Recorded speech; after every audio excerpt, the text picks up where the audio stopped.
1971 সালে মুক্তিযুদ্ধ চলাকালে মানবতা বিরোধী অপরাধের সঙ্গে জড়িতদের বিচারের লক্ষ্যে 2010 সালের 25 মার্চ আন্তর্জাতিক অপরাধ ট্রাইব্যুনাল গঠন করে আওয়ামী লীগ সরকার। এরপর 14 বছরে সেখানে 51 মামলার বিচার কাজ শেষ করা হয়। দণ্ডিত 131 আসামির মধ্যে 91 জনকে দেওয়া হয় মৃত্যুদণ্ড।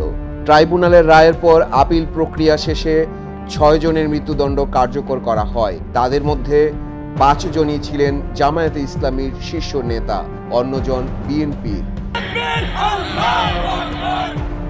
আওয়ামী লীগ আমলে মানবতা বিরোধী অপরাধ ট্রাইব্যুনালের রায়ের ভিত্তিতে জামায়াতের তৎকালীন আমির মতিউর রহমান নিজামী, সেক্রেটারি জেনারেল আলী আহসান মোহাম্মদ মুজাহিদ, সহকারী সেক্রেটারি জেনারেল আব্দুল কাদের মোল্লা ও মোহাম্মদ কামারুজ্জামান এবং কেন্দ্রীয় নেতা মীর কাশেম আলীর মৃত্যুদণ্ড কার্যকর করা হয়। আর আমৃত্যু কারাদণ্ড নিয়ে জেলখানায় মারা যান দলটির সাবেক আমির গোলাম আজম এবং নায়েবে আমির দেলোয়ার হোসাইন সাইদি। আর ট্রাইব্যুনালে মৃত্যুদণ্ডের পর সুপ্রিম কোর্টে নিষ্পত্তির আগেই মারা যান মাওলানা আব্দুস সোবহান। জামায়াতের শীর্ষ নেতাদের মধ্যে এই মুহূর্তে কারাবন্দী আছেন সহকারী secretary general ATM Azharul Islam. 71-এ মানবতা বিরোধী অপরাধের অভিযোগে 2011 সালের 19 সেপ্টেম্বর তাকে গ্রেপ্তার করে আওয়ামী লীগ সরকার। 2014 সালের 30 ডিসেম্বর দেওয়া রায়ে এটিএম আজহারকে মৃত্যুদণ্ড দেন আন্তর্জাতিক অপরাধ ট্রাইব্যুনাল। 2019 সালের 23 অক্টোবর সেই রায় বহাল রাখেন আপিল বিভাগ।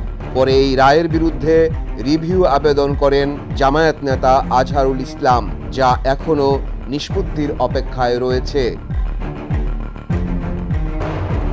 এটিএম আজহারের বিরুদ্ধে মুক্তিযুদ্ধ চলাকালে রংপুর অঞ্চলে 1256 ব্যক্তিকে গণহত্যা, হত্যা, 17 জনকে অপহরণ, 1 জনকে ধর্ষণ, 13 জনকে আটক, নির্যাতন ও গুরুতর জখম এবং শত শত বাড়ি ঘরে লুণ্ঠন ও অগ্নিসংযোগের মতো 9 ধরনের 6টি মানবতা বিরোধী অপরাধের অভিযোগ আনা হয়। এর মধ্যে 5টি অভিযোগ প্রমাণ হয়েছে বলে ট্রাইব্যুনালের রায়ে উল্লেখ করা হয়। যদিও এই বিচার প্রক্রিয়াকে শুরু থেকেই প্রহসন আখ্যায়িত করে আসছে জামায়াতে ইসলামী। ছাত্র জনতার অভ্যুত্থানে শেখ হাসিনার পতনের পর বদলে গেছে সার্বিক প্রেক্ষাপট। যেই ট্রাইব্যুনালের বিচারে জামায়াত নেতাদের ফাঁসিতে ঝোলানো হয়েছিল, সেখানেই এখন চলছে শেখ হাসিনা সহ আওয়ামী লীগের শীর্ষ নেতাদের বিচার। পরিবর্তিত পরিস্থিতিতে কারাবন্দী নেতা এটিএম আজহারকে মুক্ত করতে রাজনৈতিকভাবে সোচ্চার হয়েছে জামায়াত। দলের আমির ডাক্তার শফিকুর রহমান সহ শীর্ষ নেতারা ইতোমধ্যেই বক্তৃতা বিবৃতির মাধ্যমে বিষয়টি সামনে এনেছেন। এটিএম আজহারের মুক্তির দাবিতে 18 ফেব্রুয়ারি রাজধানী ঢাকা সহ দেশের সকল মহানগরী ও জেলায় বিক্ষোভ সমাবেশ ও মিছিলের কর্মসূচি পালিত হয়েছে।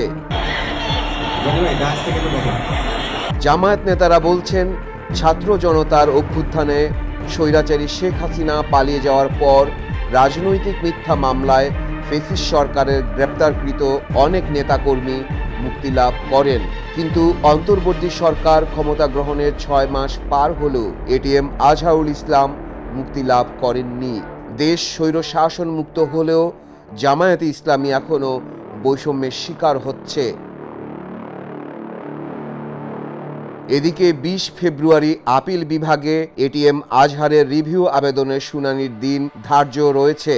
দ্রুততম সময়ের মধ্যে রিভিউ প্রক্রিয়াটি শেষ করে এটিএম আজহারকে মুক্তি দেওয়া হবে বলে জামায়াতের নেতাকর্মীরা আশা করছেন।